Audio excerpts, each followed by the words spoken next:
The old man led him across the study, their footsteps muffled in the thick carpet, past shelves of books, past other oddities, an enormous hourglass, a small lizard preserved in amber, a golden telescope. But Mitsue saw none of it. He drifted along, his thoughts venting from his skull, weightless, floating up to the edge of space. Overhead, Demonculus watched, like some errant deity cast from his world, his eyes pursuing Mitsue, their blue, indecipherable. Through the door. The adjoining room was smaller, like an afterthought. Where the study was spacious and bright and extravagant, this room was confined and dark and austere. But Mitsue had eyes only for what lay in the center. There, under a white sheet, was a small figure. Mitsue approached, his feet unresponsive, his legs like pillars of rock. The distance seemed immeasurable, days passing in between the thumps of his heart. And then, suddenly, he was there. Then he lay his hand on the white sheet. Then he looked to the old man for supplication, absolution, he didn't know what, but the man only stared back, a bitter melancholy stewing in those hazel eyes. The sheet slid slowly back. It didn't look anything like her, not really, the thing that lay before him, meager and dark, its substance the consistency of charcoal.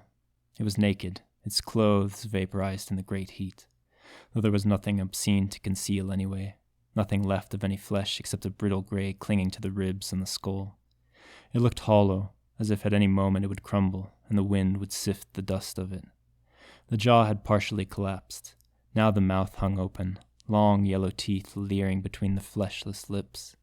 The eyes were gone, evaporated, as if they'd never been, the empty sockets tunneling into the black depths of the skull.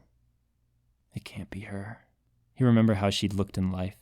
The heavy-lidded green eyes, the brilliant red hair that she'd wear tied up in a ponytail, the way she cocked her shoulders and hips when she was angry, the tilt of her lips when she'd smile at him, the dimple in her left cheek, the freckles on her nose. It can't be her. They found this with her. The old man dropped something smooth into his hand. Mitsue turned it over, pink quartz carved in the shape of a cherry blossom. He felt like he was floating. Any moment his feet would lose contact with the ground and he'd twist outward, gravity forgetting to hold him down. She'd never liked him. From the very first moment he arrived, all his possessions in the world in the bag in his arms. He remembered her expression as Dr. Ashford introduced him. First disbelief, then anger swelling in those green eyes. Later her enmity would cool. Then she'd leave the room whenever he'd enter, or laugh whenever he spoke, whenever his tongue tripped over the twisting syllables. Her anger became dormant, flaring up only on occasion, only when they were alone. One such time was Mitsue's 8th birthday. That morning, when he went down for breakfast, Mrs. Ashford met him with a narrow tin case and a wide book with a dark red cover. When he opened the book, he saw that the pages were empty, a sketchbook, and the tin held 5 or so charcoal pencils.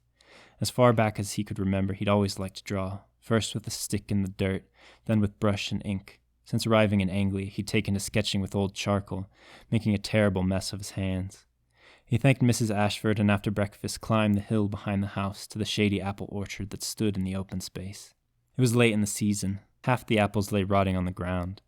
He couldn't have said why, but there was something alluring in the image, the shiny red apples against the dark grass, half their skin like old leather. He sat on a tree stump, the sketchbook balanced between his knees, his tongue sticking out of the corner of his mouth, shaping with the charcoal in his hands the contours of what he saw, while moonlight gathered the world from the charcoal dark. He worked for a long time. It was hot even in the evening, and the sweat beaded on his brow. He was so focused that he didn't hear Ray come up behind him. "What's that supposed to be?" she asked bitterly. He didn't respond. He knew better than to say anything when she was in one of her moods. If he was quiet, she might leave him alone. She kicked an apple, the fruit exploding as it landed some distance away, the rank juice and meat turning out to the air. "I don't know why they gave you that sketchbook. You have no talent for it." She kicked another apple, watched it evaporate against the tree trunk. "You know they only bought that for you because they feel sorry for you, because your parents died. That's why you're here, because everyone feels so bad for little Mitsue. You know that, right? They don't love you." He looked out over the field, fighting down the tears he knew were coming. It's not true. The ruined apples glistened in the moonlight, brown and fetid, their skin peeled back, their viscera exposed, their seeds sowing the black void of the grass. He wanted to go home, his real home, But then there was nothing left now. Nothing and no one. This was all he had left. Dr. Ashford with his red beard and his deep, rumbling voice. Mrs. Ashford with her patient smile and her warm hugs. He clutched the sketchbook against his chest. What was he to them? What did he mean to them? It's not true. Ray crushed an apple beneath her boot. How could they ever love a filthy little skink? It wasn't the word. The word was nothing, he told himself. It was the way she said it, the cadence, the corners of her mouth folded up in disgust. She hated him because he'd come into her home, hated him because of what he was, hated him because he'd taken some small portion of her parents' attention. It was that more than anything that made him say it. 2 simple words, knowing that he shouldn't, knowing she would only hurt him more. They do, he said into his sketchbook, as his tears made charcoal rivers down the page.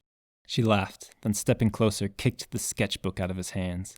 It fell into a clump of decaying fruit, and she stomped on it. There, she smirked. I made it better. Later, after she'd left, he retrieved the sketchbook. The pages were stained with juice and stuck together, the sketch over which he'd toiled, smeared with pulp. Still, when he walked home, it was tucked under his arm, and when he went to bed, he lay it gently in the closet beside the rest of his worldly treasures, the remnants of his former life, all that he had brought from Tsukihaka. After all, it had been a present, his present.